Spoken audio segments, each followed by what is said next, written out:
ನೋಡು, ಅದೆಲ್ಲ ನನಗೆ ಗೊತ್ತಿಲ್ಲ. ನೀನು ನಾಚಿಕೆ ಪಟ್ಕೊಳ್ಬೇಕಾಗಿಲ್ಲ. ನೀನು ನನ್ನ ಹೆಂಡ್ತಿ. ಹಾಗಾಗಿ ನಾನು ನಿನ್ನನ್ನು ಬಟ್ಟೆ ಇಲ್ಲದೆ ನೋಡಲು ಬಯಸುತ್ತೇನೆ. ನೀನೀಗ ಬೇಗ ಬೇಗ ನಿನ್ನ ಬಟ್ಟೆಗಳನ್ನೆಲ್ಲ ಬಿಚ್ಚಿಬಿಡು ಎಂದು ನನ್ನ ಗಂಡ ಹೇಳಿದ. ಬಟ್ಟೆಗಳಿಲ್ಲದೆ ನೋಡಲೇಬೇಕು ಎಂಬ ಗಂಡ ಗೌರವನ ಮಾತಿಗೆ ನಾನು ತುಂಬ ಹೆದರಿಬಿಟ್ಟಿದ್ದೆ. ನನ್ನ ಇಡೀ ಮೈ ನಡುಗುತ್ತಿತ್ತು. ನಾನು ಮೊದಲೇ ತುಂಬ ಸಂಕುಚಿತ ಮನೋಭಾವದವಳಾಗಿದ್ದೆ. ಹಾಗೂ ಪ್ರತಿ ಕ್ಷಣವೂ ಮೈತುಂಬ ಬಟ್ಟೆ ಹಾಕಿಕೊಂಡು ಇರುತ್ತಿದ್ದ ಹುಡುಗಿಯಾಗಿದ್ದೆ. ನನ್ನ ಅಕ್ಕ ಸತ್ತ ತಕ್ಷಣ ನನ್ನನ್ನು ಭಾವನಿಗೆ ಕೊಟ್ಟು ಮದುವೆ ಮಾಡಲಾಯಿತು. ನಾನು ತುಂಬ ಚಿಕ್ಕ ವಯಸ್ಸಿನ ಹುಡುಗಿಯಾಗಿದ್ದೆ. ನನಗೆ ನನ್ನ ಭಾವನ ಎದುರು ತುಂಬ ನಾಚಿಕೆಯಾಗುತ್ತಿತ್ತು. ಅವರು ನನ್ನ ಮೇಲೆ ಯಾವ ಜನ್ಮದ ಪ್ರತೀಕಾರವನ್ನು ತೆಗೆದುಕೊಳ್ಳುತ್ತಿದ್ದರೋ ನನಗೆ ಗೊತ್ತಿಲ್ಲ. ಇಡೀ ದಿನ ನನ್ನನ್ನು ಎಲ್ಲ ರೀತಿಯಿಂದಲೂ ತೊಂದರೆ ಮಾಡುತ್ತಿದ್ದರು. ನಾನು ನನ್ನ ಜಾಗ ಬಿಟ್ಟು ಕದಲದಿರುವಷ್ಟು ಮಟ್ಟಿಗೆ ನನ್ನನ್ನು ಅಸಹಾಯಕಳನ್ನಾಗಿ ಮಾಡಿ ನನ್ನನ್ನು ಅವರ ತೋಳುಗಳಲ್ಲಿ ಬಳಸಿಕೊಂಡರು. ನಾನು ತುಂಬ ಸೂಕ್ಷ್ಮ ಸ್ವಭಾವದವಳಾಗಿದ್ದರಿಂದ ನನಗೆ ಅವರ ಅಪ್ಪುಗೆ ತುಂಬ ಭಯವನ್ನು ಉಂಟು ಮಾಡುತ್ತಿತ್ತು. ನಾನು ಅವರ ಮನೆಯೊಳಗೆ ಕಾಲಿಟ್ಟು ಸ್ವಲ್ಪ ಹೊತ್ತು ಸಹ ಆಗಿರಲಿಲ್ಲ. ಆಗಲೇ ಅವರು ನನ್ನನ್ನು ಅವರ ಹತ್ತಿರ ಬರಸೆಳೆದುಕೊಂಡು ಬೀಳಿಸಿಕೊಂಡಿದ್ದರು. ಹಾಗೂ ನನ್ನ ದೇಹದ ಮೇಲೆ ಇದ್ದಂತಹ ಎಲ್ಲ ಉಡುಪುಗಳನ್ನು ಕಳಚಿ ಬಟ್ಟೆ ಇಲ್ಲದೆ ನನ್ನನ್ನು ಹಾಸಿಗೆ ಮೇಲೆ ನನಗೆ ಎಷ್ಟೊಂದು ಸಂಕಟವಾಗುತ್ತಿತ್ತೆಂದರೆ ನನ್ನಿಂದ ಸರಿಯಾಗಿ ಎದ್ದೇಳಲು ಸಹ ಆಗುತ್ತಿರಲಿಲ್ಲ. ನನ್ನ ಗುಪ್ತ ಅಂಗಗಳೆಲ್ಲ ಸಹಿಸಲಾಗದಷ್ಟು ನೋವು ತುಂಬಿಕೊಂಡಿದ್ದವು. ನಾನು ಇಡೀ ರಾತ್ರಿ ಗೌರವನ ವಿಕೃತವಾದ ಕಾಮವನ್ನು ಸಹಿಸಿಕೊಳ್ಳುತ್ತಲೇ ಇದ್ದೆ. ನನ್ನ ಇಡೀ ದೇಹವು ನೋವಿನಿಂದ ತುಂಬ ಬಾಧೆಪಡುತ್ತಿತ್ತು. ನಾನು ನನ್ನ ಶಕ್ತಿಯನ್ನೆಲ್ಲ ಕಳೆದುಕೊಂಡಿದ್ದೆ. ಹಾಗೂ ಸ್ವಲ್ಪ ಹೊತ್ತಿನ ನಂತರ ಕಣ್ಣು ಮುಚ್ಚಿ ನನ್ನನ್ನು ನಾನು ಸಮಾಧಾನ ಮಾಡಿಕೊಳ್ಳುತ್ತಾ ನನ್ನ ಹಿಂದೆ ಇದ್ದ ಬೆಡ್ಶೀಟ್ ಸುತ್ತಿಕೊಂಡು ಎದ್ದೇಳುತ್ತಿದ್ದಾಗ ನನ್ನ ನೋಟವು ಬಾಲ್ಕನಿಯಲ್ಲಿ ನಿಂತಿದ್ದ ಗೌರವನ ಮೇಲೆ ಬಿತ್ತು. ಅವನು ಶರ್ಟ್ ಇಲ್ಲದೆ ಆ ಚಳಿಯಲ್ಲಿ ನಿಂತಿದ್ದ. ನನಗೆ ಗೌರವನ ನೋಡುವಾಗ ತುಂಬ ಕೋಪ ಬರುತ್ತಿತ್ತು. ಅವರು ನನ್ನ ಮೇಲೆ ಕರುಣೆ ತೋರಿಸದೆ ನನಗೆ ತುಂಬ ನೋವನ್ನು ಕೊಡಲು ಪ್ರಯತ್ನಿಸಿದ್ದ. ನಂತರ ನಾನು ಸ್ನಾನ ಮಾಡಲೆಂದು ಬಾತ್ರೂಮ್ಗೆ ಹೋಗಿ ಬಿಸಿನೀರು ಹಾಕಿಕೊಳ್ಳುವಾಗ ನನ್ನ ಶರೀರವೆಲ್ಲ ಬಿಸಿನೀರಿಗೆ ನೋವಿನಿಂದ ಉರಿಯುತ್ತಿತ್ತು. ಸ್ವಲ್ಪ ಹೊತ್ತಿನ ಸ್ನಾನದ ನಂತರ ನಾನು ನನ್ನ ಒದ್ದೆಯಾದ ಕೂದಲನ್ನು ಕಟ್ಟಿಕೊಂಡು ಹೊರಗೆ ಬಂದಾಗ ಗೌರವ ನನ್ನ ಮುಂದೆ ಬರುತ್ತಲೇ ನನ್ನ ಒದ್ದೆಯಾದ ಕೂದಲನ್ನು ನೋಡಿ, ನೀನು ನನ್ನನ್ನು ಕೇಳದೆ ಸ್ನಾನ ಮಾಡುವಷ್ಟು ಧೈರ್ಯ ನಿನಗೆ ಎಲ್ಲಿಂದ ಬಂತು? ಇನ್ನು ನನ್ನ ಭಾವನೆಗಳು ತಣಿಯಲೇ ಇಲ್ಲ. ಅದಾಗಲೇ ನೀನು ಹೋಗಿ ಸ್ನಾನ ಮಾಡಿ ಬಂದಿದ್ದೀಯಾ? ನಾನು ನಿನ್ನ ದೇಹವನ್ನು ಪೂರ್ತಿಯಾಗಿ ಸವಿಯಬೇಕೆಂದಿದ್ದೇನೆ. ಆದರೆ ನೀನು ನನ್ನನ್ನು ಕೇಳದೆ ಹೋಗಿ ಸ್ನಾನ ಮಾಡಿ ಬಂದು ಕುಳಿತಿದ್ದೀಯಾ? ಇರಲಿ, ಬೇಗ ಬೇಗ ಈ ಬಟ್ಟೆಗಳನ್ನೆಲ್ಲ ತೆಗೆದುಬಿಡು. ನಾನು ನಿನ್ನನ್ನು ಸಂಪೂರ್ಣವಾಗಿ ಅನುಭವಿಸಬೇಕು ಎಂಬ ಗೌರವನ ಮಾತಿಗೆ ನನ್ನ ಕಣ್ಣುಗಳಿಂದ ಕಣ್ಣೀರು ಹನಿ ಹನಿಯಾಗಿ ಕೆಳಗೆ ಜಾರುತ್ತಿತ್ತು. ಅಲ್ಲದೆ ಆ ಇಡೀ ರಾತ್ರಿ ಅವನ ರಾಕ್ಷಸತನ ಪುನಃ ಒಮ್ಮೆ ನನ್ನ ಕಣ್ಣ ಮುಂದೆ ಬಂದು ನನ್ನ ಕೈಕಾಲುಗಳೇ ನಡುಗಲು ಪ್ರಾರಂಭವಾಗಿದ್ದು ಮಾತುಗಳು ನನ್ನ ಹೃದಯದ ವೇಗವನ್ನು ಹೆಚ್ಚಿಸಿದವು. ಹೀಗೆ ಅವನು ಮಾತನಾಡುತ್ತಲೇ ನನ್ನ ಹತ್ತಿರ ಬಂದು ನನ್ನ ಮೇಲೆ ಎರಗಿದನು. ಅದನ್ನು ನೋಡಿ ನನಗೆ ಅಳು ತಡೆಯಲಾಗಲಿಲ್ಲ. ನಾನು ನನ್ನ ದುಃಖವನ್ನು ತಾಳಲಾರದೆ ಅವರಲ್ಲಿ, ನಾನು ನಿನ್ನೆ ರಾತ್ರಿಯಿಂದ ನಿಮ್ಮ ಈ ವಿಕೃತಿಯನ್ನು ಸಹಿಸಿಕೊಂಡು ಬಂದಿದ್ದೇನೆ. ನನಗೆ ತುಂಬ ನೋವು ಉಂಟಾಗಿದೆ.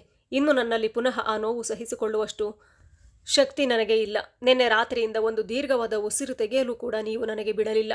ಹಾಗೂ ಈಗ ಪುನಃ ನನ್ನೊಂದಿಗೆ ಆ ರೀತಿ ನಡೆದುಕೊಳ್ಳಲು ನಿಮ್ಮ ಹೃದಯ ಆತೊರೆಯುತ್ತಿದೆ. ನನ್ನಿಂದ ಇದು ಸಾಧ್ಯವಿಲ್ಲ. ನಾನು ರಾತ್ರಿ ಇಡೀ ನಿದ್ದೆ ಮಾಡದ ಕಾರಣ ನನ್ನ ತಲೆ ತುಂಬ ನೋಯುತ್ತಿದೆ. ನನಗೆ ಸ್ವಲ್ಪ ರೆಸ್ಟ್ ಬೇಕು. ನನ್ನನ್ನು ಸ್ವಲ್ಪ ಹೊತ್ತು ಮಲಗಲು ಬಿಡಿ ಎಂದು ಕೇಳಿದೆ. ಯಾಕಂದರೆ ರಾತ್ರಿ ಇಡೀ ದೇಹಕ್ಕೆ ಮಾಡಿದ್ದ ಗಾಯಗಳು ಇನ್ನೂ ತುಂಬ ನೋವು ಕೊಡುತ್ತಿದ್ದವು. ಆದರೆ ಅದೆಲ್ಲವನ್ನು ಗಮನಿಸದ ಗೌರವ್, ನೀನು ನಿನ್ನ ಅಕ್ಕನ ಬದಲಿಗೆ ಇಲ್ಲಿಗೆ ಬಂದಿದ್ದೀಯಾ? ನನ್ನ ಹೃದಯ ತುಂಬದೆ ನಾನು ನಿನಗೆ ರೆಸ್ಟ್ ಕೊಡಬೇಕಾ? ನನ್ನ ಭಾವನೆಗಳನ್ನು ತಣಿಸುವ ಕೆಲಸವನ್ನು ನೀನಲ್ಲದೆ ಬೇರೆ ಯಾರು ಮಾಡುತ್ತಾರೆ ಎಂದು ಹೇಳುತ್ತಾ ಗೌರವ್ ತನ್ನ ಸಿಗರೇಟನ್ನು ಕಾಲಿನ ಕೆಳಗೆ ತುಳಿಯುತ್ತಾ ನನ್ನ ಮೇಲೆ ಬಹಳ ಕ್ರೂರತೆಯಿಂದ ನನ್ನ ಸೂಕ್ಷ್ಮವಾದ ದೇಹದ ಭಾಗವನ್ನು ಕಚ್ಚಿ ಗಾಯ ಮಾಡಿಬಿಟ್ಟ. ನಾನು ಬೇಡ ಎಂದು ಗೌರವನ ಬಳಿ ತುಂಬ ಕಷ್ಟಪಟ್ಟು ನಾನು ನನ್ನ ಕೊರಳಿನಿಂದ ಆ ಸ್ವರವನ್ನು ತೆಗೆದಿದ್ದೆ. ಹಾಗೂ ಅಳುತ್ತಾ ನೋವನ್ನು ಸಹಿಸಿಕೊಳ್ಳುತ್ತಿದ್ದೆ.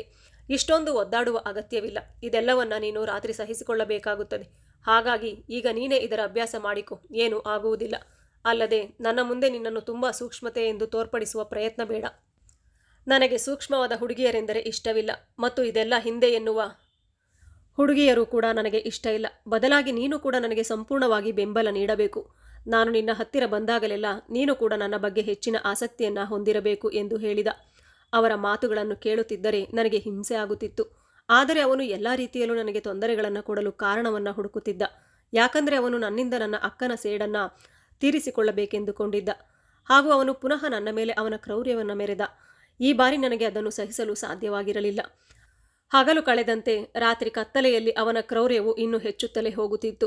ಈ ದಿನ ನನಗೆ ಇದು 2ನೆಯ ರಾತ್ರಿಯಾಗಿತ್ತು. ಆ ಸಮಯದಲ್ಲಿ ಸುಂದರವಾದ ಬೆಳದಿಂಗಳ ಕಿರಣಗಳು ಕಿಟಕಿಯಿಂದ ಒಳಗೆ ಬರುತ್ತಿದ್ದವು. ಗೌರವನ ರಾಕ್ಷಸತನ ಎಷ್ಟು ಹೆಚ್ಚಾಗಿತ್ತೆಂದರೆ ಅವನು ನನ್ನಿಂದ ದೂರ ಹೋಗುವ ಹೆಸರನ್ನು ಎತ್ತುತ್ತಿರಲಿಲ್ಲ. ನನ್ನ ಕಣ್ಣೀರು ನನ್ನ ಹಾಸಿಗೆ ಬಟ್ಟೆಯನ್ನು ಒದ್ದೆ ಮಾಡುತ್ತಿತ್ತು. ನನ್ನಿಂದ ಅದೆಲ್ಲವನ್ನು ಸಹಿಸಲು ತುಂಬ ಅಸಾಧ್ಯವಾಗಿದ್ದರಿಂದ ನನ್ನ ದೇಹವೆಲ್ಲ ತುಂಬ ನಡುಗುತ್ತಿತ್ತು. ನನ್ನ ಅಕ್ಕ ಸಾಯದೇ ಇದ್ದಿದ್ದರೆ ನಾನು ಇವರನ್ನು ಮದುವೆ ಮಾಡಿಕೊಂಡು ಇಲ್ಲಿಗೆ ಬರಬೇಕಾದಂತಹ ಪರಿಸ್ಥಿತಿ ನನಗೆ ಬರುತ್ತಿರಲಿಲ್ಲ.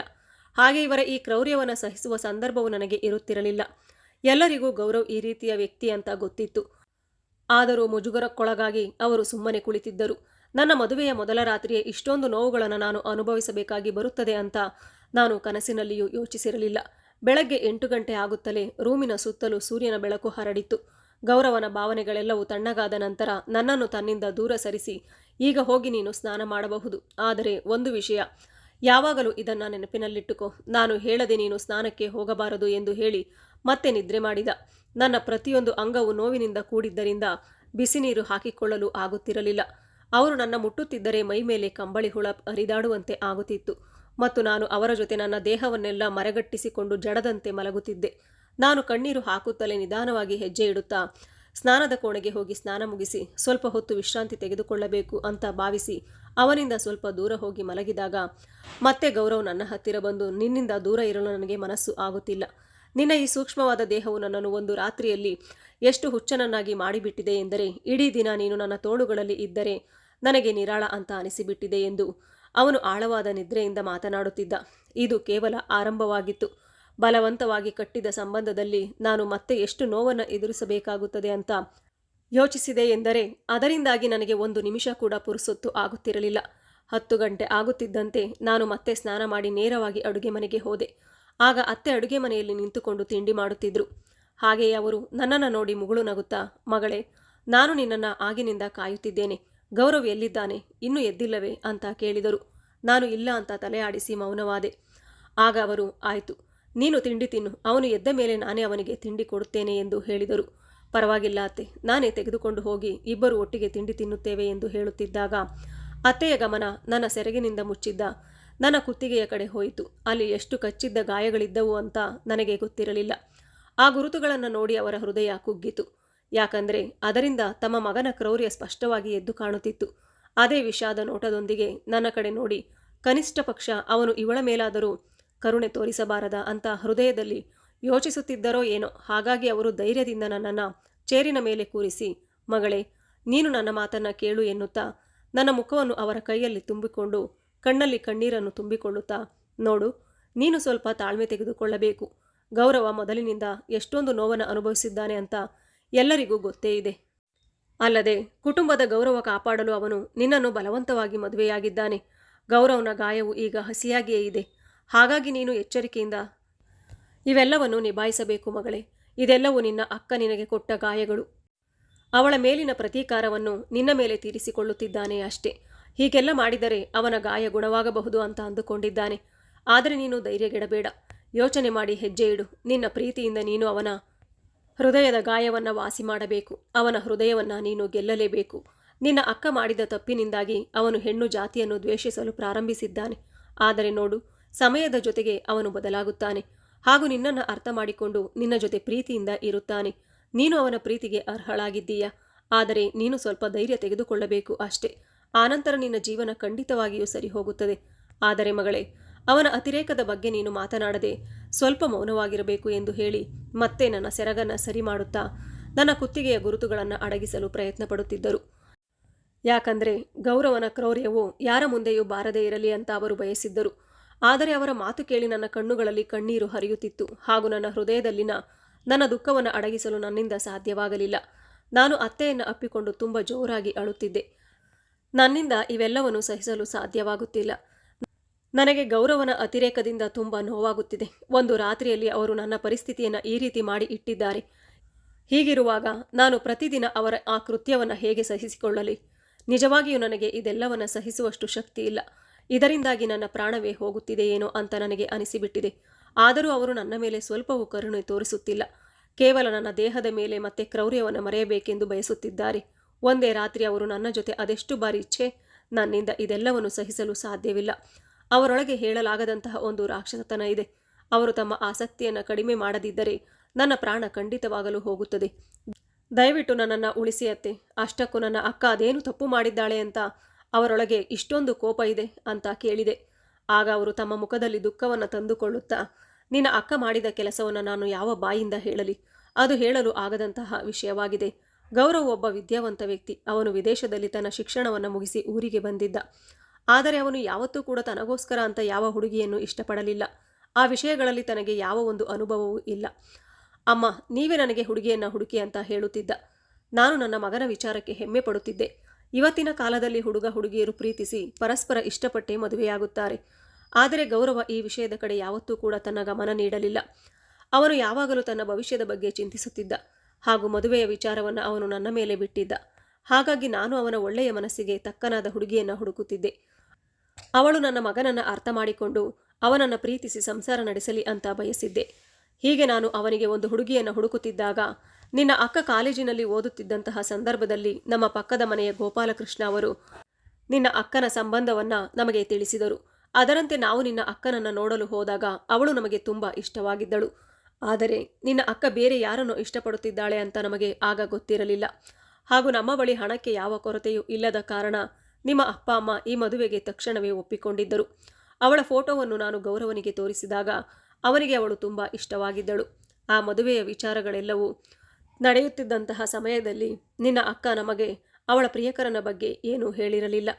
ಅವನು ಯಾರೋ ಸಾಗರ್ ಎಂಬ ಹುಡುಗನಾಗಿದ್ದ. ಇದು ತಿಳಿಯದೆ ನಾವು 1 ತಿಂಗಳ ಒಳಗೆ ಮದುವೆಯ ಡೇಟನ್ನು ಕೂಡ ಫಿಕ್ಸ್ ಮಾಡಿ ಎಲ್ಲವನ್ನ ತಯಾರಿ ಮಾಡಿಕೊಂಡು ಮದುವೆಯ ವಿಧಿವಿಧಾನಗಳನ್ನೆಲ್ಲ ಸಂಪೂರ್ಣವಾಗಿ ಒಳ್ಳೆಯ ರೀತಿಯಿಂದಲೇ ನಡೆಸಿದೆವು. ಅವಳು ನಮ್ಮ ಮನೆಗೆ ಸೊಸೆಯಾಗಿ ಬಂದಾಗ ಅವಳ ನಡತೆಗಳೆಲ್ಲವೂ ನಮಗೆ ಇಷ್ಟವಾಗಿದ್ದವು. ಅಲ್ಲದೆ ಅವಳು ಮನೆಗೆ ಕಾಲಿಡುತ್ತಲೇ ಇಡೀ ಮನೆಯನ್ನು ತುಂಬ ಚೆನ್ನಾಗಿ ಸಂಭಾಳಿಸಿಕೊಂಡು ಹೋಗುತ್ತಿದ್ದಳು. ಗೌರವ ಹೆಚ್ಚಾಗಿ ತನ್ನ ಬಿಸ್ನೆಸ್ ಕೆಲಸದಲ್ಲಿ ಹೊರಗಡೆ ಇರುತ್ತಿದ್ದ. ಹಾಗಾಗಿ ನಾವು ನಿನ್ನ ಅಕ್ಕನನ್ನು ಕಣ್ಣು ಮುಚ್ಚಿ ನಂಬಿಕೊಂಡಿದ್ದೆವು. ಅವಳು ಎಲ್ಲಿಗೆ ಬೇಕಾದರೂ ಯಾವಾಗ ಬೇಕಾದರೂ ಹೋಗಿ ಬರಬಹುದಿತ್ತು. ಆ ಸ್ವತಂತ್ರ ಅವಳಿಗೆ ಈ ಮನೆಯಲ್ಲಿ ಇತ್ತು. ನಾವು ಯಾವುದೇ ನಿರ್ಬಂಧವನ್ನು ಅವಳಿಗೆ ಏರಿರಲಿಲ್ಲ.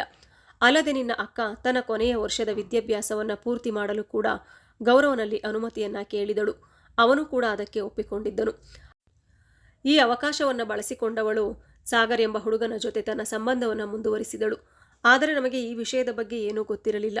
ಈ ರೀತಿ ಗೌರವ ಹಾಗೂ ನಿನ್ನ ಅಕ್ಕ ಮದುವೆಯಾಗಿ 6 ತಿಂಗಳು ತುಂಬಿತ್ತು. ಅವಳ ವರ್ತನೆ ಮತ್ತು ನಡವಳಿಕೆಯಿಂದ ಅವಳಿಗೆ ಗೌರವ ಇಷ್ಟ ಇಲ್ಲ ಎಂಬ ಅಂಶ ನಮಗೆ ತಿಳಿದಿರಲೇ ಇಲ್ಲ. ಆದರೆ ಸಾಗರ್ ಎಂಬ ಹುಡುಗನ ಜೊತೆ ಅವಳ ಸಂಬಂಧವು ಎಷ್ಟು ಮುಂದುವರೆದಿತ್ತು ಎಂದರೆ ಅವನ ಜೊತೆ ಅವಳು ಶಾರೀರಿಕ ಸಂಬಂಧವನ್ನು ಸಹ ಇಟ್ಟುಕೊಂಡಿದ್ದಳು. ನಮ್ಮ ಗೌರವನಿಗೆ ಸರ್ಪ್ರೈಸ್ ಕೊಡುವುದು ಅಂದರೆ ತುಂಬ ಆಸಕ್ತಿಯ ವಿಷಯ. ಹಾಗಾಗಿ ಅವನು ತನ್ನ ಹೆಂಡತಿಗೆ ಸರ್ಪ್ರೈಸ್ ಕೊಡುವ ಯೋಚನೆಯನ್ನು ಮಾಡಿದ. ನೇರವಾಗಿ ಬಿಸ್ನೆಸ್ ಟ್ರಿಪ್ನಿಂದ ಫ್ರೀ ಆದ ತಕ್ಷಣವೇ ಅವಳ ಕಾಲೇಜಿಗೆ ಹೋಗಿ ಅವಳಿಗೆ ಸರ್ಪ್ರೈಸ್ ಕೊಡಬೇಕೆಂದು ಬಯಸಿದ್ದ. ಹಾಗೂ ಅವಳ ಜೊತೆ ಮನೆಗೆ ಹಿಂತಿರುಗುತ್ತೇನೆ ಅಂತ ನನ್ನ ಬಳಿಯೂ ಹೇಳಿ ಹೋಗಿದ್ದ. ಹೀಗೆ ಅವನು ತನ್ನ ಹೆಂಡತಿಯನ್ನು ಭೇಟಿಯಾಗಲು ಕಾಲೇಜಿಗೆ ತಲುಪಿದಾಗ ಅಲ್ಲಿ ಅವನಿಗೆ ಅವಳು ಯಾರೋ ಬೇರೊಬ್ಬ ಸಾಗರ್ ಎಂಬ ಹುಡುಗನ ಜೊತೆ ರೆಸ್ಟೋರೆಂಟ್ಗೆ ಹೋಗಿದ್ದಾಳೆ ಎಂಬುದು ಗೊತ್ತಾಯಿತು. ಕಾಲೇಜ್ ಪಕ್ಕದಲ್ಲಿದ್ದ ರೆಸ್ಟೋರೆಂಟ್ಗೆ ಅವಳು ಯಾವಾಗಲೂ ಹೋಗುತ್ತಿರುವುದರಿಂದ ಅವಳ ಫ್ರೆಂಡ್ಸ್ಗಳಿಗೆ ಆ ರೆಸ್ಟೋರೆಂಟ್ನ ವಿಳಾಸ ಕೂಡ ಗೊತ್ತಿತ್ತು. ಅವನು ಆ ಹುಡುಗಿಯರಿಂದ ವಿಳಾಸ ತೆಗೆದುಕೊಂಡು ಅಲ್ಲಿಗೆ ಹೋದ. ಅಲ್ಲಿ ನಿನ್ನ ಅಕ್ಕ ಸಾಗರ್ನ ಜೊತೆ ಕುಳಿತುಕೊಂಡು ಪ್ರೀತಿಯ ಸಮುದ್ರದಲ್ಲಿ ತೇಲಾಡುತ್ತಿದ್ಲು. ತನ್ನ ಗಂಡ ಯಾವತ್ತೂ ತನ್ನ ದಾಹವನ್ನು ತೀರಿಸಲಿಲ್ಲ. ಅವನಿಗೆ ಅವನ ಬಿಸ್ನೆಸ್ಸೇ ತುಂಬ ಇಂಪಾರ್ಟೆಂಟ್ ಆಯಿತು. ಸಮಯ ಸಿಕ್ಕಿದ್ರೆ ತಾನೇ ಅವನಿಗೆ ಸಮಯ ಕೊಡಲು.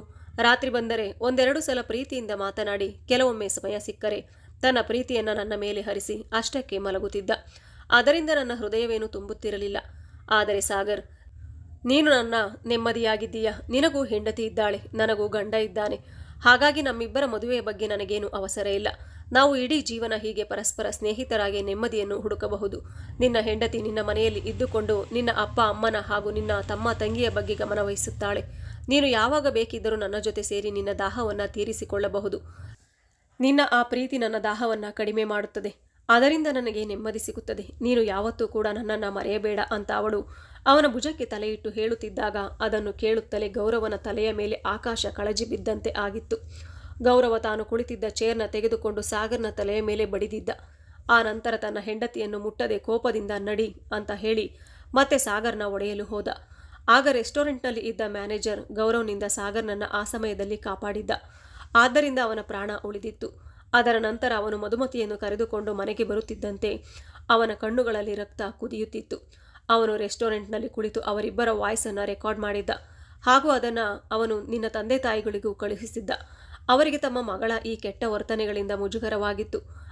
ಅಲ್ಲದೆ ಗೌರವ್ನನ್ನು ಎದುರಿಸುವ ಶಕ್ತಿ ಅವರಿಗೆ ಇರಲಿಲ್ಲ. ಆ ನಂತರ ನಿನ್ನ ತಂದೆ ಅವಳು ಎಲ್ಲಿಗೆ ಬೇಕಾದರೂ ಹೋಗಲಿ, ಆದರೆ ನನ್ನ ಮನೆಗೆ ಅವಳು ಮತ್ತೆ ಬರಬಾರದು. ನೀನು ಅವಳನ್ನು ಕೊಂದರೂ ಸರಿಯೇ, ನಾನು ನಿನ್ನನ್ನು ಕೇಳುವುದಿಲ್ಲ. ಆದರೆ ನೀನು ನನಗೆ ನನ್ನ ಅಳಿಯನಾಗಿಯೇ ಇರುತ್ತೀಯ. ನಾನು ನನ್ನ ಎರಡನೇ ಮಗಳನ್ನು ನಿನಗೆ ಕೊಡುತ್ತೇನೆ ಅಂತ ಹೇಳಿದ್ದರು. ಅದರಿಂದ ಆಚೆಗೆ ನಿನ್ನ ಕತೆ ಶುರುವಾಯಿತು. ಈ ಘಟನೆ ನಡೆದ ಮೇಲೆ ಗೌರವ ಯಾರ ಜೊತೆಯೂ ಹೆಚ್ಚು ಮಾತನಾಡುತ್ತಿರಲಿಲ್ಲ. ನನ್ನ ಮೇಲೆ ಅವನಿಗೆ ಕೋಪವಿತ್ತು. ನೀವು ಮದುವೆ ಮಾಡುವಾಗಲಾದರೂ ಹುಡುಗಿಯ ಕ್ಯಾರೆಕ್ಟರ್ನ ಸರಿಯಾಗಿ ತಿಳಿದುಕೊಂಡಿದ್ದರೆ ಇಂತಹ ಪರಿಸ್ಥಿತಿ ಈಗ ಬರುತ್ತಿರಲಿಲ್ಲ ಅಂತ ನನ್ನ ಮೇಲೆ ಕೂಗಾಡಿದ. ಅವನ ಸಂಕಟ, ನೋವು ಎಲ್ಲವೂ ನನಗೆ ಅರ್ಥವಾಗುತ್ತಿತ್ತು. ನಾನು ನಿನ್ನ ಅಮ್ಮನಲ್ಲಿ ಇದರ ಬಗ್ಗೆ ಮಾತನಾಡಿದೆ. ಅವರು ನಿಜವಾಗಲೂ ದೇವರ ಮೇಲೆ ಪ್ರಮಾಣ ಮಾಡಿ ಹೇಳುತ್ತೇವೆ, ನಮಗೆ ನಮ್ಮ ಮಗಳ ಈ ದುಷ್ಕೃತ್ಯದ ಬಗ್ಗೆ ಗೊತ್ತಿರಲಿಲ್ಲ. ಅವಳು ಬೇರೆ ಯಾರನ್ನು ಪ್ರೀತಿಸಿದ ವಿಚಾರ ನಮ್ಮಲ್ಲಿ ಹೇಳಲೇ ಇಲ್ಲ. ಒಂದು ವೇಳೆ ಹೇಳಿದ್ದರೆ ಅವರಿಗೆ ಕೊಟ್ಟು ನಾವು ಅವಳನ್ನು ಮದುವೆ ಮಾಡಿಸುತ್ತಿದ್ದೆ. ಆದರೆ ಈಗ ಅದೇನೇ ಆಗಿದ್ದರೂ ಅದು ನಮ್ಮ ಹಾಗೂ ನಿಮ್ಮ ಮನೆಯ ಗೌರವದ ಪ್ರಶ್ನೆ. ನೀವು ಅವಳ ಜೊತೆ ಏನು ಬೇಕಾದರೂ ಮಾಡಿಕೊಳ್ಳಿ, ನಿಮಗೆ ಬಿಟ್ಟಿದ್ದು, ನಾವು ಕೇಳೋದಿಲ್ಲ ಅಂತ ಹೇಳಿದ್ದರು. ಅದರ ನಂತರ ಮಧುಮತಿ ಮನೆ ಹೊರಗೆ ಹೋಗುವುದನ್ನೇ ನಿಲ್ಲಿಸಿಬಿಟ್ಟಿದ್ದಳು. ಗೌರವ ತನ್ನ ಬಿಸ್ನೆಸ್ಸನ್ನು ಮ್ಯಾನೇಜರ್ಗೆ ಒಪ್ಪಿಸಿ ಮನೆಯಲ್ಲಿ ಕುಳಿತಿರುತ್ತಿದ್ದ ಹಾಗೂ ಹಗಲು ರಾತ್ರಿ ತನ್ನ ಪ್ರೀತಿಯನ್ನು ಅವಳ ಮೇಲೆ ಹರಿಸುತ್ತಿದ್ದ. ಇದರಿಂದ ಅವಳಿಗೆ ಹಗಲು ಯಾವುದು, ರಾತ್ರಿ ಯಾವುದು, ಸಂಜೆ ಯಾವುದು ಅಂತಲೇ ಗೊತ್ತಾಗುತ್ತಲೇ ಇರಲಿಲ್ಲ. ಯಾವತ್ತಾದರೂ ಒಮ್ಮೆ ಅವನು ಅಡುಗೆ ಮನೆ ಕಡೆ ಬಂದರೆ ತನ್ನ ಕುತ್ತಿಗೆಯನ್ನು ಯಾವುದರಿಂದಲಾದರೂ ಮುಚ್ಚಿಕೊಳ್ಳುತ್ತಿದ್ದಳು. ಒಂದು ದಿನ ನಾನು ಅವಳ ಕುತ್ತಿಗೆಯಲ್ಲಾಗಿದ್ದ ಗುರುತುಗಳನ್ನು ನೋಡಿದ್ದೆ. ಇಷ್ಟೆಲ್ಲ ಆದರೂ ಅವರ ರೂಮಿನಿಂದ ಜಗಳವಾಗಲಿ ಯಾವುದೇ ವಿಚಾರದ ಬಗ್ಗೆ ಮಾತುಗಳಾಗಲಿ ಕೇಳಿಸುತ್ತಿರಲಿಲ್ಲ. ಅದೂ ಅಲ್ಲದೆ ಗೌರವ ಒಂದು ದಿನವೂ ಕೂಡ ಅವಳ ಮೇಲೆ ಜೋರಾದ ಧ್ವನಿಯಲ್ಲಿ ಮಾತನಾಡಿದವನಲ್ಲ. ಈ ರೀತಿ 2 ತಿಂಗಳು ಕಳೆದ ಮೇಲೆ ಮಧುಮತಿ ಆರೋಗ್ಯ ಇದ್ದಕ್ಕಿದ್ದಂತೆ ಹಾಳಾಯಿತು. ಆ ಸಂದರ್ಭದಲ್ಲಿ ಅವಳು 3 ತಿಂಗಳ ಗರ್ಭಿಣಿ ಎಂದು ತಿಳಿಯಿತು. ಆದರೆ ಗೌರವ್ ಅವಳನ್ನು ಎಲ್ಲ ರೀತಿಯ ಗರ್ಭಧಾರಣೆಯ ಪರೀಕ್ಷೆಗೆ ಒಳಪಡಿಸಿದಾಗ ಆ ಗರ್ಭದಲ್ಲಿ ಬೆಳೆಯುತ್ತಿರುವ ಮಗು ಅವನದ್ದಲ್ಲ ಎಂಬ ಕಹಿ ಸತ್ಯ ಅವನ ಮುಂದೆ ಬರುತ್ತಿದ್ದಂತೆ ಗೌರವನಿಗೆ ತುಂಬ ಆಘಾತವಾಗಿತ್ತು. ಅವನು ಮೊದಲ ಬಾರಿ ಮಧುಮತಿಯ ಮೇಲೆ ಈ ವಿಷಯಕ್ಕೋಸ್ಕರ ತನ್ನ ಕೈಯನ್ನು ಎತ್ತಿದ್ದ. ಆಗ ಗೌರವ ಅವಳಲ್ಲಿ, ನೀನು ನನಗೆ ಡೈವೋರ್ಸ್ ನೀಡಿ ಸಾಗರನ ಜೊತೆ ಜೀವನ ಮಾಡುವಂತ ಹೇಳಿದ್ದ. ಯಾಕಂದರೆ ಅವನು ಆ ಮಗುವಿಗೆ ತಂದೆಯ ಸ್ಥಾನವನ್ನು ನೀಡಲು ಸಾಧ್ಯವಿರಲಿಲ್ಲ. ಆ ಸಂದರ್ಭದಲ್ಲಿ ನಿನ್ನ ಅಕ್ಕ ಹೇಳಿದಳು, ನಾನು ಸಾಗರ್ನನ್ನು 9ನೇ ತರಗತಿಯಿಂದಲೂ ಪ್ರೀತಿಸುತ್ತಾ ಬಂದಿದ್ದೆ. ಆದರೆ ಸಾಗರ್ನ ಮೇಲೆ ತಂದೆ ತಾಯಿಯ ಒತ್ತಡ ಹೆಚ್ಚಾಗಿ ಇದ್ದುದರಿಂದ ಅವನು ಹಳ್ಳಿಗೆ ಹೋಗಬೇಕಾದ ಪರಿಸ್ಥಿತಿ ಎದುರಾಯಿತು. ಅದರಂತೆ ಅವನು ತನ್ನ ತಂದೆ ತಾಯಿಯ ಇಷ್ಟಕ್ಕೆ ಅನುಗುಣವಾಗಿ ಅದೇ ಹಳ್ಳಿಯ ಹುಡುಗಿಯನ್ನ ಮದುವೆಯೂ ಕೂಡ ಆದ. ಮದುವೆಯ ನಂತರ ನಗರಕ್ಕೆ ಬಂದಾಗ ಅವನು ನನಗೆ ಎಲ್ಲವನ್ನ ಹೇಳಿದ್ದ. ಆದರೆ ನಾನೇ ಸಾಗರ್ನನ್ನ ಬಿಡಲಿಲ್ಲ. ಇದೇ ರೀತಿ ನಮ್ಮ ಸಂಬಂಧ ಮುಂದುವರೆಯಿತು. ಅವನಿಗೆ ಮದುವೆಯಾಗಿ 1 ವರ್ಷ ಕಳೆದ ನಂತರ ನನಗೂ ಮದುವೆಯಾಯಿತು. ಆದರೆ ನಾನು ನನ್ನ ಗಂಡನನ್ನು ಇಷ್ಟಪಡಲಿಲ್ಲ. ನಾನು ನನ್ನ ಗಂಡನ ಕಣ್ಣಿಗೆ ಮಣ್ಣೆರಚಿ ನನ್ನ ಪ್ರಿಯಕರನೊಂದಿಗೆ ಶಾರೀರಿಕ ಸಂಬಂಧವನ್ನು ಬೆಳೆಸಿ ತುಂಬ ದೊಡ್ಡ ತಪ್ಪು ಮಾಡಿದೆ ಅಂತ ಗೋಗರೆದಿದ್ದಳು. ಆದರೆ ಸಮಯ ಮೀರಿ ಹೋಗಿತ್ತು. ಅವಳ ಆಟವೆಲ್ಲ ಮುಗಿದಿತ್ತು. ಅವಳು ಅವಳ ಕಳ್ಳಾಟದ ಪ್ರತಿಫಲವಾಗಿ ತನ್ನ ಹೊಟ್ಟೆಯಲ್ಲಿ ತನ್ನ ಪ್ರಿಯಕರನ ಮಗುವನ್ನು ಹೊತ್ತುಕೊಂಡಿದ್ದಳು. ಇದರಿಂದಾಗಿ ದಿನದಿಂದ ದಿನಕ್ಕೆ ಅವಳ ಆರೋಗ್ಯ ಕೆಡುತ್ತಲೇ ಇತ್ತು. ಹಾಗೂ ಗೌರವ ಅವಳ ಮೇಲೆ ಎಷ್ಟು ಸಾಧ್ಯವೋ ಅಷ್ಟು ತನ್ನ ಕ್ರೂರತೆಯನ್ನು ಮೆರೆಯುತ್ತಿದ್ದ. ಅವಳಿಗೂ ಹೇಳಿದ ಹಾಗೂ ತನ್ನನ್ನು ಬಿಟ್ಟು ಬಿಡು ಎಂದು ಅವಳಿಗೂ ಹೇಳಿದ. ಆದರೆ ಅವಳು ಅವನನ್ನು ಬಿಡುವ ಮಾತನ್ನು ಎತ್ತುತ್ತಿರಲಿಲ್ಲ. ಒಂದು ದಿನ ಅವಳು ತನ್ನ ಪ್ರಿಯಕರ ಸಾಗರ್ನನ್ನು ಭೇಟಿಯಾಗಿ, ನನ್ನ ಹೊಟ್ಟೆಯಲ್ಲಿ ನಿನ್ನ ಮಗು ಬೆಳೆಯುತ್ತಿದೆ ಎಂದಳು.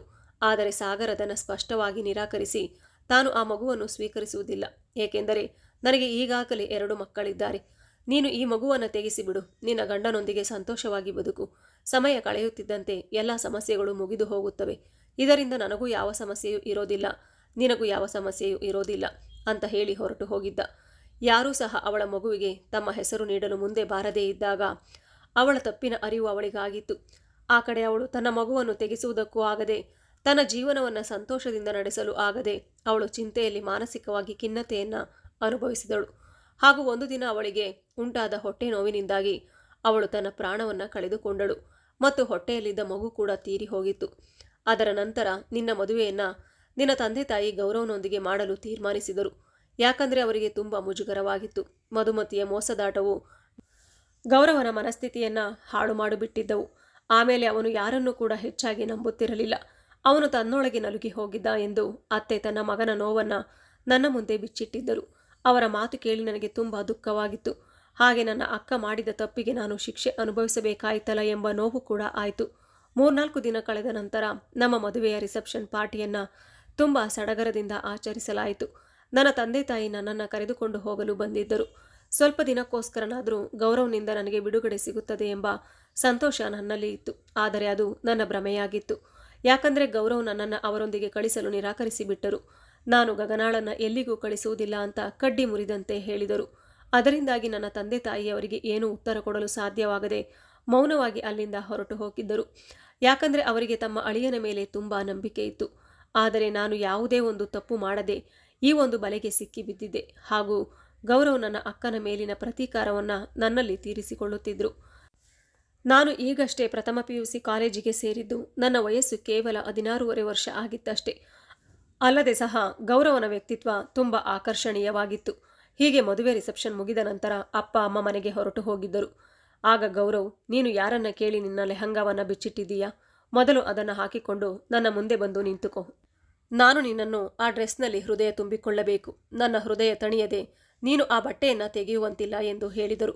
ನಾನು ಅಳುತ್ತಾ ಪುನಃ ಆ ಲೆಹಂಗವನ್ನು ಹಾಕಿ ಅದರ ಬ್ಲೌಸನ್ನು ಹಾಕಿಕೊಂಡು ಅದರ ಜಿಪ್ ಹಿಂದಿನಿಂದ ಇದರಿಂದ ನನ್ನ ಕೈಗೆ ಅದು ಸಿಗುತ್ತಿರಲಿಲ್ಲ. ನಾನು ಕನ್ನಡಿಯ ಮುಂದೆ ನಿಂತು ಅದನ್ನು ಹಾಕಲು ಹರಸಾಹಸ ಪಡುತ್ತಿದ್ದೆ. ಆಗ ಗೌರವ ನನ್ನ ಹಿಂದೆ ಬಂದು ನಿಂತುಕೊಂಡು ಹಾಗೂ ನನ್ನ ಬ್ಲೌಸನ್ನು ನನ್ನ ದೇಹದಿಂದ ಸರಿಸಿ ಬಟ್ಟೆ ಇಲ್ಲದೆ ನನ್ನನ್ನು ಬೆಡ್ ಮೇಲೆ ಮಲಗಿಸಿ ಪುನಃ ತನ್ನ ಕ್ರೂರತೆಯನ್ನು ಮೆರೆದಿದ್ದರು. ಆದರೆ ನಾನೇನು ಮಾಡುವಂತೆ ಇರಲಿಲ್ಲ. ಯಾಕಂದರೆ ನಾನು ಬೇರೆ ಯಾರೋ ಮಾಡಿದ ತಪ್ಪಿನ ಶಿಕ್ಷೆಯನ್ನು ಅನುಭವಿಸಬೇಕಾಗಿತ್ತು. ಇದೇ ರೀತಿ ನಾನು 2 ತಿಂಗಳವರೆಗೆ ಈ ಒಂದು ನೋವನ್ನು ಸಹಿಸುತ್ತಲೇ ಇದ್ದೆ. ಇಂಥ ಸಂದರ್ಭದಲ್ಲಿ ಒಂದು ದಿನ ಇದ್ದಕ್ಕಿದ್ದಂತೆ ನನ್ನ ಆರೋಗ್ಯವು ಹದಗೆಟ್ಟಿತು. ನಂತರ ಡಾಕ್ಟರ್ ನನ್ನನ್ನು ಪರಿಶೀಲಿಸಿದಾಗ ನಾನು 2 ತಿಂಗಳ ಗರ್ಭಿಣಿಯಾಗಿದ್ದೆ ಎಂದು ತಿಳಿದು ಈ ವಿಷಯ ಗೌರವನಿಗೆ ಗೊತ್ತಾದಾಗ ಅವನು ಸಂತೋಷದಿಂದ ಕುಣಿದಾಡಿದ್ದ ಹಾಗೂ ತನ್ನ ಎಲ್ಲ ಕ್ಷಮೆಯನ್ನು ಸಹ ನನ್ನಲ್ಲಿ ಕೇಳಿದ್ದ. ನಾನು ಸಹ ಅವರನ್ನು ಕ್ಷಮಿಸಿದೆ. ಯಾಕಂದರೆ ನಮ್ಮಿಬ್ಬರ ಮಗು ನಮ್ಮ ಹೊಟ್ಟೆಯಲ್ಲಿ ಬೆಳೆಯುತ್ತಿತ್ತು. ಅದರಿಂದಾಗಿ ಗೌರವ್ ಕೂಡ ಒಮ್ಮೆಲೆ ಬದಲಾಗಿ ನನ್ನ ಮೇಲೆ ಸಂಪೂರ್ಣವಾದ ಭರವಸೆ ಇಡಲು ಪ್ರಾರಂಭಿಸಿದರು. ಹಾಗೂ ಅದರ ಜೊತೆಗೆ ನನ್ನ ಅಕ್ಕನನ್ನು ಶಾಶ್ವತವಾಗಿ ಮರೆತು ಬಿಟ್ಟರು. ನೋಡಲು ಹೋದರೆ ಗೌರವ ತುಂಬ ಒಳ್ಳೆಯ ವ್ಯಕ್ತಿಯಾಗಿದ್ದ. ಅವರು ತನ್ನ ಹೆಂಡತಿಯನ್ನು ಬಿಟ್ಟು ಬೇರೆ ಯಾವ ಹುಡುಗಿಯನ್ನು ಕಣ್ಣೆತ್ತಿಯೂ ನೋಡಿದವನಾಗಿರಲಿಲ್ಲ. ಈ ಒಂದು ವಿಷಯದ ಮೇಲೆ ನಾನು ಅವನನ್ನು ಕಣ್ಣು ಮುಚ್ಚಿ ನಂಬಬಹುದಾಗಿತ್ತು. ಇಂತಹ ವ್ಯಕ್ತಿಗೆ ನನ್ನ ಅಕ್ಕ ತುಂಬ ದೊಡ್ಡ ಅನ್ಯಾಯವನ್ನೇ ಮಾಡಿದ್ದಳು. ಅವಳು ಮಾಡಿದ ಮೋಸವನ್ನು ಸಹಿಸಲಾಗದೆ ಅವರು ನನ್ನ ಜೊತೆ ಈ ರೀತಿ ವರ್ತಿಸುತ್ತಿದ್ದರು. ಸಮಯ ಕಳೆಯುತ್ತಿದ್ದಂತೆ ಅವರು ತನ್ನ ಮನಸ್ಸಿನ ಎಲ್ಲ ದುಃಖಗಳನ್ನು ನನ್ನ ಮುಂದೆ ಹಂಚಿಕೊಂಡಿದ್ದರು. ಅದನ್ನು ಕೇಳಿ ನನ್ನ ಅಕ್ಕನ ಮೇಲೆ ನನಗೂ ಕೋಪ ಬಂದಿತ್ತು. ನನಗೂ ಅವಳಿಗೂ ತುಂಬ ವ್ಯತ್ಯಾಸವಿದೆ ಅಂತ ಅವರಿಗೆ ಗೊತ್ತಿದ್ದರೂ ಕೂಡ ಅವಳ ಮೋಸದಿಂದಾಗಿ ಅವರು ಅದರ ಕಡೆ ಹೆಚ್ಚಾದ ಗಮನವನ್ನು ನೀಡಲಿಲ್ಲ. ಅಲ್ಲದೆ ಅವರು ನನ್ನಲ್ಲಿ ಅನೇಕ ರೀತಿಯ ಬದಲಾವಣೆಗಳನ್ನು ನೋಡಿದ್ದರು. ನಾನು ಬಿಸ್ನೆಸ್ ಟ್ರಿಪ್ನಿಂದ ಫ್ರೀ ಆದಾಗಲೆಲ್ಲ ಮಧುಮತಿಯ ಜೊತೆ ಒಳ್ಳೆಯ ಸಮಯವನ್ನು ಕಳೆಯುತ್ತಿದ್ದೆ. ಅವಳಲ್ಲಿ ಒಂದು ವಿಶೇಷವಾದ ಆಕರ್ಷಣೆ ಇತ್ತು. ಅವಳು ನನ್ನನ್ನು ಇಡೀ ರಾತ್ರಿ ತನ್ನ ಹುಚ್ಚುತನದಲ್ಲಿ ತೇಲಾಡಿಸುತ್ತಿದ್ದಳು. ಯಾವತ್ತೂ ಕೂಡ ಅವಳು ನಾಚಿಕೆ ಪಟ್ಟವಳಲ್ಲ. ಮುಕ್ತವಾಗಿಯೇ ನನ್ನೊಂದಿಗೆ ಇರುತ್ತಿದ್ದಳು. ಹೇಳಲು ಹೋದರೆ ನನಗೂ ಕೂಡ ಫಸ್ಟ್ ನೈಟ್ ವಿಷಯದಲ್ಲಿ ಅಷ್ಟೊಂದು ಮಾಹಿತಿ ಗೊತ್ತಿರಲಿಲ್ಲ. ಆದರೆ ಅವಳು ಅಂತಹದರಲ್ಲಿ ಹೆಚ್ಚಿನ ಆಸಕ್ತಿ ಹೊಂದಿದ್ದಳು. ಆಗ ನಾನು ಅವಳನ್ನು ಸರಿಯಾಗಿ ಅರ್ಥ ಮಾಡಿಕೊಳ್ಳಲಿಲ್ಲ ಅಂತ ಅವರು ಅಕ್ಕನ ಬಗ್ಗೆ ಹೇಳಿದರು. ಅವರಿಗೆ ಅಕ್ಕನ ಮೇಲೆ ಹುಚ್ಚು ಪ್ರೇಮವಿತ್ತು. ಅದರಿಂದಾಗಿ ಅವರಿಗೆ ಅಕ್ಕನ ಮೋಸದಾಟವನ್ನು ಸಹಿಸಲು ಸಾಧ್ಯವಾಗಿರಲಿಲ್ಲ. ಹಾಗಾಗಿ ಅವರೊಳಗೆ ಕ್ರೂರತನ ತುಂಬಿಕೊಂಡಿತು. ಈಗ ನಾನು ಮತ್ತು ಗೌರವ ತುಂಬ ಸಂತೋಷದಿಂದ ಜೀವನ ನಡೆಸುತ್ತಿದ್ದೇವೆ. ಅವರು ನನ್ನ ಮೇಲೆ ತುಂಬ ಭರವಸೆ ಇಟ್ಟಿದ್ದರು. ನಾನು ಕೂಡ ಅವರನ್ನು ತುಂಬ ಪ್ರೀತಿಸುತ್ತಿದ್ದೆ. ನಮ್ಮಿಬ್ಬರ ಪ್ರೀತಿಯ ಸಂಕೇತವಾಗಿ ನಮಗೀಗ ಒಬ್ಬ ಮಗ ಕೂಡ ಜನಿಸಿದ್ದಾನೆ. ಒಂದು ಹೆಣ್ಣು ಮನಸ್ಸು ಮಾಡಿದರೆ ಒಬ್ಬ ಒಳ್ಳೆಯ ಗಂಡನನ್ನು ಕೆಟ್ಟವರನ್ನಾಗಿ ಮಾಡಬಹುದು. ಹಾಗೆ ಕೆಟ್ಟ ಗಂಡನನ್ನು ಒಳ್ಳೆಯವನನ್ನಾಗಿಯೂ ಮಾಡಬಹುದು. ಸ್ನೇಹಿತರೆ, ಈ ಕತೆ ನಿಮಗೆ ಇಷ್ಟ ಆಗಿದ್ರೆ ಒಂದು ಲೈಕ್ ಮಾಡಿ, ಶೇರ್ ಮಾಡಿ. ಮತ್ತೊಂದು ಕಥೆಯೊಂದಿಗೆ ಭೇಟಿಯಾಗೋಣ. ಧನ್ಯವಾದಗಳು.